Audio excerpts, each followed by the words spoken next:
अस्सलाम वालेकुम स्टूडेंट्स तो आज हमारा डिफरेंशियल इक्वेशन का लेक्चर 9 है। तो आहिस्ता आहिस्ता हम डिफरेंशियल इक्वेशन को सीखते जा रहे हैं, ठीक है। तो स्टार्ट में मैंने पेज नंबर्स मेंशन कर दिए हैं। पेज नंबर 63 से लेके 67 के अंदर अंदर से ये लेक्चर लिया गया है, ठीक है। तो कल हमने लीनियर डिफरेंशियल इक्वेशन देखी थी, जिसमें हमने जनरल इक्वेशन के साथ कंपेयर किया था और कहा था यस ये लीनियर डिफरेंशियल इक्वेशन है।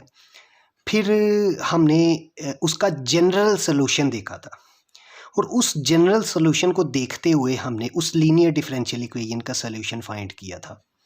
और एक एग्जांपल मैंने सॉल्व की थी और दो एग्जांपल्स मैंने आपको करने के लिए दी थी, जिसमें से मैक्सिमम स्टूडेंट्स ने एग्जांपल बहुत अच्छे अंदाज से सॉल्व करके मुझे सबमिट करवाई हैं और मैंने देखी भी हैं। तो बड़ी खुशी हुई मुझे इस चीज़ को देखते हुए कि आपने बड़ा अच्छे तरीके से पार्टिसिपेट किया है और वो एग्जांपल सॉल्व की हैं और काफ़ी सारे बच्चों का सॉल्यूशन वो बहुत बेहतर था। मुझे बहुत अच्छा लगा, ठीक है। तो इसी तरह से जो भी किया करेंगे, जो एग्जांपल मैं आपको दिया करूँगा, कोशिश किया करेंगे आप वही एग्जांपल उसी डे में किया करेंगे, मुझे सबमिट करवाया करेंगे या मुझे दिखाया करेंगे। किसी भी मीन्स से आप मकसद है सिर्फ आपकी प्रैक्टिस करवाना, ठीक है। तो आज का जो हमारा टॉपिक है, मुझे एक अच्छी फीलिंग आई थी कि आप लोग डिफरेंशियल इक्वेशन को पॉजिटिव ले रहे हैं और उसको सीखने की कोशिश कर रहे हैं और ये एक अच्छी बात है। नॉर्मली कहा जाता है कि डिफरेंशियल इक्वेशन का कोर्स मुश्किल है, लेकिन जिस तरह का आपने मुझे रिस्पॉन्स या एग्जांपल्स मुझे सॉल्व करके दिखाई, मुझे फील आया कि कोर्स इतना मुश्किल नहीं है। इसको हम आसान तरीके से कर सकते हैं, जिसकी मैं पूरी कोशिश कर रहा हूँ, ट्राई कर रहा हूँ। रोज़ाना आप ही के लिए वीडियोस बनाता हूँ, अदरवाइज़ तो मैं डायरेक्टली इन लेक्चर्स को मीट पे सामने रखते हुए स्क्रीन शेयर करके आपको करवा सकता हूँ। लेकिन मुझे ये फ़ील आती है कि अगर मैं वीडियो बना के इस तरह से आपको दूंगा तो कोई एब्सेंट भी है तो कल को वो वीडियो देख सकता है किसी भी वजह से, तो कोई कॉन्सेप्ट क्लियर नहीं है तो वो देख सकता है। तो आज का जो हमारा लेक्चर है वो है, जिस तरह का लीनियर डिफरेंशियल इक्वेशन थी इसी तरह होती है exact differential equation. Exact differential equation paper में क्वेश्चन आ सकता है, आपके कोर्स का हिस्सा है। जो आपकी यूनिवर्सिटी ने हमें कोर्स आउटलाइन दी उसमें एग्जैक्ट डिफरेंशियल इक्वेशन मौजूद है। तो ये मैंने जनरल फॉर्म लिखी है एग्जैक्ट डिफरेंशियल इक्वेशन की। अगर जनरल फॉर्म के साथ आपकी इक्वेशन जो है वो मैच कर जाती है तो हम कह सकते हैं कि ये एग्जैक्ट डिफरेंशियल इक्वेशन है। जिस तरह से कल लीनियर डिफरेंशियल इक्वेशन में वो लीनियर इक्वेशन के साथ मैप कर रही थी तो हमने कह दिया था कि जी ये लीनियर डिफरेंशियल इक्वेशन है, फिर हमने उसका सोल्यूशन देखा था। तो ये है एग्जैक्ट डिफरेंशियल इक्वेशन, ये रही इसकी जनरल फॉर्म। तो इसी तरह से हम एग्जांपल्स करेंगे, फिर इसी एग्जैक्ट डिफरेंशियल इक्वेशन का सॉल्यूशन फाइंड करने की कोशिश करेंगे। जिस तरह की इक्वेशन होती है उसका एक सॉल्यूशन फाइंड करने का अंदाज उसी तरह मुख्तलिफ होता है, ठीक है। तो लीनियर का सॉल्व करने का तरीका हो रहा है, एग्जैक्ट का सॉल्व करने का तरीका हो रहा है। इंटीग्रेशन दोनों में यूज़ होगी ऑब्वियसली। इंटीग्रेशन डिफरेंशियल से वापस फंक्शन में जाना है तो इंटीग्रेशन करनी पड़ेगी। क्यों? क्योंकि integration is a reverse process of derivative. किसी फंक्शन का डेरिवेटिव लिया है तो वो डिफरेंशियल बनी है, तो डिफरेंशियल से वापस उस फंक्शन में वापस जाना है तो उल्टा करना पड़ेगा, इंटीग्रेशन करनी पड़ेगी। तो इंटीग्रेशन तो हर जगह यूज़ होती है, लेकिन फिर भी प्रोसेस क्वेश्चन करने का मुख्तलिफ होता है। तो एग्जैक्ट डिफरेंशियल इक्वेशन को देखेंगे तो ये उसकी जनरल फॉर्म लिखी है। इसमें क्या चीज़ें हैं, घबराना नहीं है देख के कि मुश्किल इक्वेशन है। इक्वेशन कोई नहीं मुश्किल होती अगर बस आप उसको समझ पाए तो, ठीक है। तो देखें इसमें क्या होता है, एम एक्स ऑफ वाई, इसका क्या मतलब है? इसका मतलब है M is a function of x y, मतलब ऐसा फंक्शन जिसमें एक्स भी हो और वाई भी हो। आगे लिखा हो डी एक्स जमा N is a function of x and y, आगे लिखा हो डी वाई। हर वो इक्वेशन जो इस तरह की हो जिसमें एक्स वाई भी आ रहा हो और आगे डी एक्स लिखा हो, एक्स वाई भी आ रहा हो आगे डी वाई लिखा हो, तो कह सकते हैं वो एग्जैक्ट डिफरेंशियल इक्वेशन है, ठीक है। समझ में आती है बात। लेकिन इस तरह तो और भी बहुत सारी इक्वेशन थी, क्या वो भी एग्जैक्ट थी? उस चीज़ को क्लियर करने के लिए एग्जैक्ट डिफरेंशियल इक्वेशन को वेरीफाई करना ज़रूरी है। उसकी वेरिफिकेशन का एक कानून है, वो कानून भी पढ़ना है कि हाँ वाकई ये एग्जैक्ट डिफरेंशियल इक्वेशन है। एक एग्जांपल देखते हैं। ये लिखा है x square y cube d x plus x cube y square d y is equal to zero. Normally exact differential equation में जो राइट हैंड साइड है वो जीरो होती है नॉर्मली, लेकिन हमारा राइट हैंड साइड से मकसद नहीं है, हमारा मकसद है लेफ्ट हैंड साइड पे। General form left hand side की गिवन है, ठीक है। तो देखें यहाँ एक्स की टर्मिनोलॉजी, एक्स और वाई ये एक फंक्शन है एक्स और वाई का, तो ये किसके इक्वल हुआ? M of x y. M of x y क्या चीज़ है?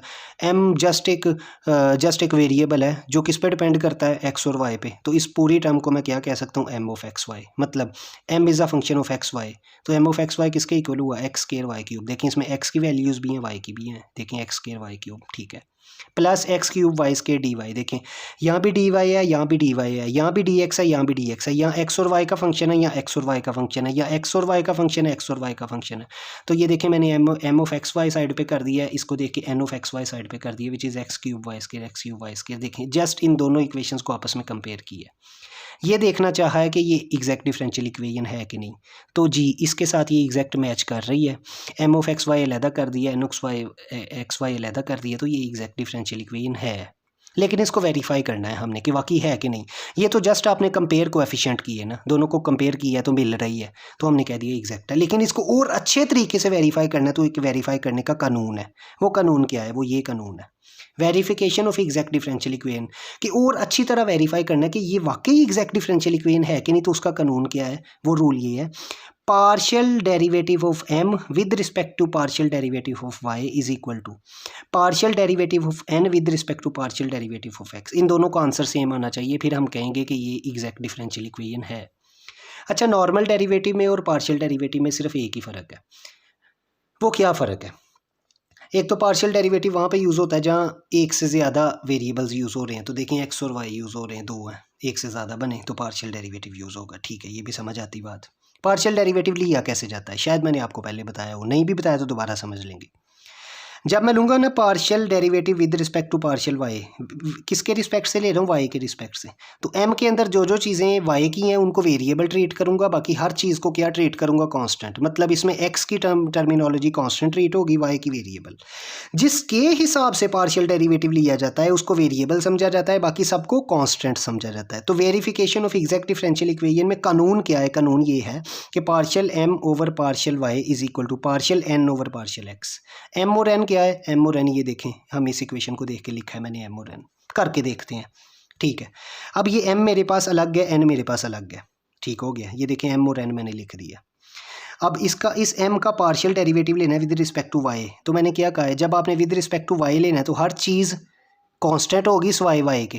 तो यहाँ पे एक्स स्क्वायर है, देखें इसका पार्शियल डेरिवेटिव लेना है तो एक्स स्क्वायर है, विद रिस्पेक्ट टू किससे ले रहे हैं, वाई से। जब विद रिस्पेक्ट टू वाई ले रहे हैं तो एक्स वाली terminology as a constant treat होगी, तो x square as a constant है, कांस्टेंट को पहले लिख लिया x square. With respect to y ले रहे हो तो वाई वाली टर्म क्या यूज़ होगी, एज अ वेरिएबल। तो वाई क्यूब का डेरिवेटिव क्या होता है, सबने पढ़ा हुआ, वाई क्यूब का डेरिवेटिव होता है 3y स्क्वायर। देखिए मैंने 3y स्क्वायर लिखा है, तो आंसर क्या बन गया, 3x स्क्वायर वाई स्क्वायर, ठीक हो गया। अब ये देखें, अब दूसरी टर्म यही फाइंड करनी है, partial N over partial x, मतलब एन आपके पास मौजूद है, इसको विद रिस्पेक्ट टू एक्स लेना है। तो जब विद रिस्पेक्ट टू एक्स इसका डेरिवेटिव लेंगे तो वाई वाली टर्म्स को एज अ कांस्टेंट ट्रीट करना है। एन आपके पास मौजूद है, with respect to x derivative आपने लेना है, एक्स वाली term as a variable treat होंगी और वाई वाली टर्म एज अ कांस्टेंट। तो देखें वाई स्क्वायर लिखा हुआ है, y square as a constant treat होगा। पीछे क्या बचा, एक्स क्यूब। एक्स क्यूब का डेरिवेटिव सबको पता है 3x स्क्वायर होता है, तो आंसर क्या बना, 3x स्क्वायर वाई स्क्वायर। देखें partial m by partial y का भी आंसर क्या आया, 3x square y square. Partial n by partial x का भी आंसर क्या आया, 3x स्क्वायर वाई स्क्वायर। दोनों आंसर सेम है, इसका मतलब partial M over partial y is equal है partial N over partial x के। यही रूल है, इसका मतलब है कि ये वाकई ये जो इक्वेशन है ये एग्जैक्ट डिफरेंशियल इक्वेशन है। कैसे चेक की है, नंबर 1 जनरल फॉर्म से मिलाई है, मिल गई है, लेकिन और वेरीफाई करना है तो आप उसके कानून से मिला लें। तो उसका कानून क्या है, एम का डेरिवेटिव लो partial derivative with respect to y, और एन का पार्शियल डेरिवेटिव लो विद रिस्पेक्ट टू एक्स। दोनों का आंसर क्या आना चाहिए, सेम। देखिए दोनों का आंसर सेम आया, आप भी करके देखिएगा। तो मैं कह सकता हूँ कि ये एग्जैक्ट डिफरेंशियल इक्वेशन है। तो अभी तक क्या सीखा है कि एग्जैक्ट डिफरेंशियल इक्वेशन की जनरल फॉर्म ये है, उसकी पहचान हमने कर ली है, उसको हमने वेरीफाई कर लिया, वेरीफाई करने का ये कानून है, ये अभी तक हमने सीखा है, ठीक हो गया। अब आ जाते हैं एग्जैक्ट डिफरेंशियल इक्वेशन का सोल्यूशन कैसे फाइंड किया जाता है, ठीक है। जब आप किताब ओपन करेंगे ना, पेज नंबर 63 से 67 तक एक क्वेश्चन होगा, उसने उसको वेरीफाई किया होगा, उसका सोल्यूशन निकाला होगा, उसने उसके स्टेप्स मेंशन नहीं किए होंगे। मैंने स्पेशली तौर पे कि आपको आसानी से क्वेश्चन समझ आए, मैंने क्या किया है कि उसका सोल्यूशन फाइंड करने के 7 या 8 स्टेप्स हैं, मैंने वो स्टेप्स आसान अल्फाज में यहाँ पे लिख दिए हैं। आपने सिर्फ इन स्टेप्स को फॉलो करना है, एग्जैक्ट डिफरेंशियल इक्वेशन का सोल्यूशन फाइंड हो जाएगा। पेपर में अगर इसका क्वेश्चन आता है तो ये स्टेप्स याद करना मुश्किल नहीं है, आसानी से याद हो जाते हैं। 1 या 2 एग्जांपल्स आप करेंगे, ये सारे स्टेप्स आपको ज़ुबानी याद हो जाएंगे, सारे स्टेप्स, आई गारंटीड आप 2 प्रैक्टिस करेंगे एग्जाम्पल्स, ये स्टेप ज़ुबानी याद हो जाएंगे, बड़े आसान है, बड़े आसान है। अभी चूँकि हम न्यू हैं इस चीज़ को समझने के लिए, तो अभी आपको स्टेप्स थोड़े से लगेंगे अजीब किस्म के, कोई बात नहीं है, डरना नहीं है बस, ठीक है। तो ये स्टेप्स हैं, अभी याद नहीं होंगे, लेकिन 1-2 एग्जाम्पल करोगे ये स्टेप्स आपको फिंगर टिप्स पे याद हो जाएंगे। ये मैंने सारे स्टेप्स लिख दिए किसके, solution of exact differential equation, उसका मेथड है कि एग्जैक्ट डिफरेंशियल इक्वेशन का तो हमें पता लग गया है, हमने उसको वेरीफाई भी कर दिया, मकसद है उसका सोल्यूशन निकालना। उसको सोल्यूशन निकालने के लिए ये 7-8 स्टेप्स मैंने अलग अलग करके लिख दिए हैं। 5 मिनट का क्वेश्चन है, लेकिन जब स्टेप वाइज करेंगे तो 5 से 3 मिनट का हो जाएगा ये बिल्कुल, और हर क्वेश्चन आसानी से सॉल्व हो जाएगा, आसानी से, ठीक है। पहला स्टेप क्या है, पहला स्टेप है first verify exact differential equation, कि सबसे पहले ये वेरीफाई करो कि आज जो क्वेश्चन है वो एग्जैक्ट डिफरेंशियल इक्वेशन का है भी या नहीं। ले जी, पहला स्टेप हो गया, वेरिफिकेशन हो गई, अभी हमने वेरिफिकेशन की थी, उसी तरह वेरीफाई करना है।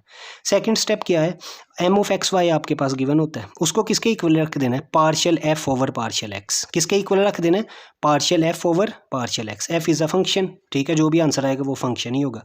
विद रिस्पेक्ट टू किससे ले रहे हैं, एक्स से, ठीक हो गया, ये भी बात समझ आ गई।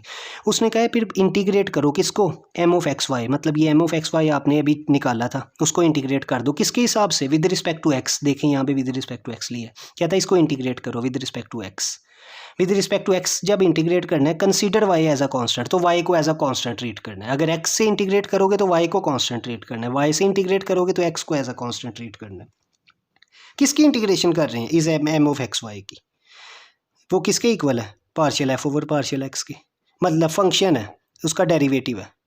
तो डेरिवेटिव की जब इंटीग्रेशन करते हैं तो उल्टा हो जाता है, डेरिवेटिव है उसकी जब इंटीग्रेशन करते हैं तो फंक्शन वापस आ जाता है, ठीक है। डेरिवेटिव ऑफ एफ है, जब आप इसकी इंटीग्रेशन करेंगे तो वो अकेला एफ बच जाएगा। ये देखें वो एफ ऑफ एक्स वाई, चूँकि 2 टर्म्स यूज़ हो रही हैं पूरे सवाल में, x comma y is equal to किसके इक्वल है, इंटीग्रेशन है किसकी, इंग्लिश में लिखा है एम ऑफ एक्स वाई की इंटीग्रेशन है, plus with respect to x ले रहे हो, ठीक है, विद रिस्पेक्ट टू एक्स ले रहे हो, वाई को एज अ कांस्टेंट ट्रीट करना है, करेंगे। जब भी आप किसी टर्म की इंटीग्रेशन लेते हो याद करो plus C, plus some constant आता है कि नहीं, जब भी किसी चीज़ की इंटीग्रेशन करते हो प्लस सी आता है, सी इज़ अ कांस्टेंट।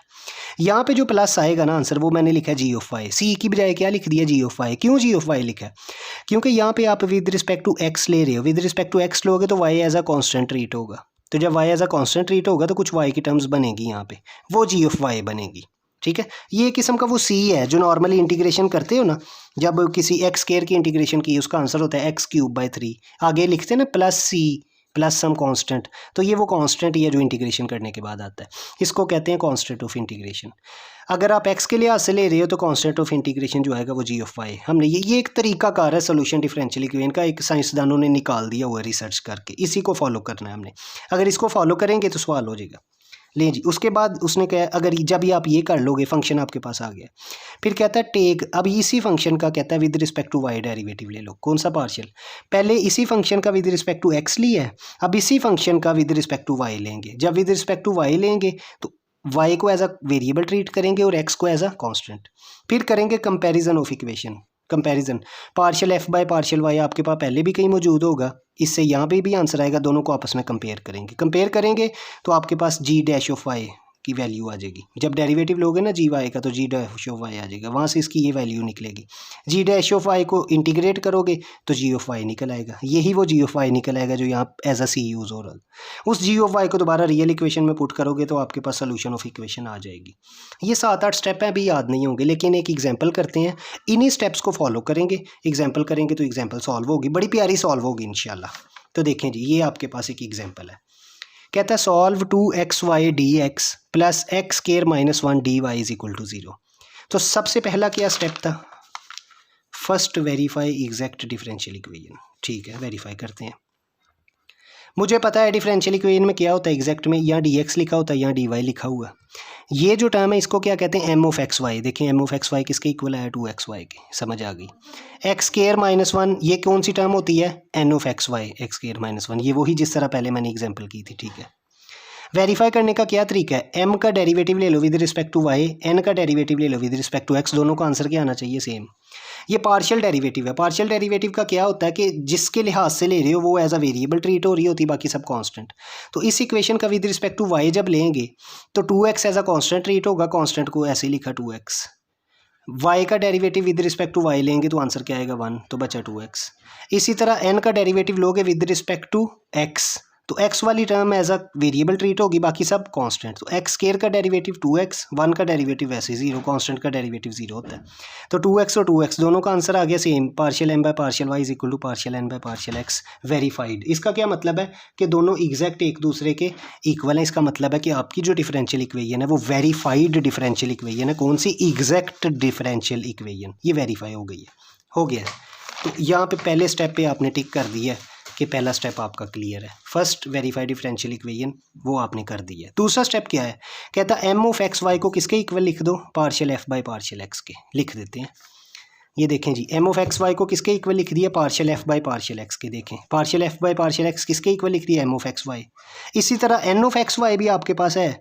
अगर इसको partial f by partial x लिख रहे हो तो एन ऑफ एक्स को partial f by partial y लिख दो, कोई मसला नहीं है। क्यों? क्योंकि ये तो स्टेप है ना कि एम ऑफ एक्स वाई को किसके इक्वल लिख दो। ये देखें एम ऑफ एक्स वाई को किसके इक्वल लिख दो? Partial f over partial x के। लिख दिया आपने, ठीक है, ये लिख दिया आपने।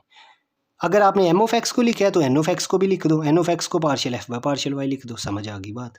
तो partial f by partial x किसके इक्वल हुआ? एम ऑफ एक्स वाई आपने भी निकाला था, किसके इक्वल है? 2x वाई के, लिखा 2x वाई। इसी तरह partial f by partial y किसके इक्वल है? एन ऑफ एक्स वाई आपने भी निकाला था, एक्स स्क्वायर माइनस 1, ये एक्स स्क्वायर माइनस 1 लिख दिया। लेकिन जी 2 स्टेप आपके फॉलो हो गए हैं। अब बुक जब आप ओपन करेंगे ना तो डायरेक्टली उसने वेरीफाई करने के बाद ये 2 इक्वेशन लिख दी हैं, ठीक है। अब समझ नहीं आती, लेकिन मैंने जो स्टेप्स आपके लिए ये 7 बना दिए हैं, इनको फॉलो करेंगे तो आप कहेंगे ये तो सवाल ही बड़ा आसान है। लें जी ये स्टेप। अब तीसरा स्टेप क्या है? तीसरा स्टेप है integrate M of x y. इसके मुताबिक इंटीग्रेट करें, विद रिस्पेक्ट टू एक्स करना है, वाई को एज अ कांस्टेंट ट्रीट करना है। करते हैं जी, एम ऑफ एक्स वाई को इंटीग्रेट करते हैं। ये जी ये आ गया आपका स्टेप 3। मैंने स्टेप्स भी लिख दिए। Step 3 integrate M of x y with respect to x. देखें एम ऑफ एक्स वाई किसके इक्वल था? एम ऑफ एक्स वाई किसके इक्वल था? Partial f by partial x. देखें मैंने क्या लिखा है? एम ऑफ एक्स वाई किसके इक्वल था? Partial f by partial x. उसको क्या किया? Integration is equal to integration of M of x y. M of x y किसके इक्वल है? अभी आपने निकाला था 2x y d x plus g of y. ये जी ऑफ वाई मैंने क्या बताया था आपको? जी ऑफ वाई क्या बताया था?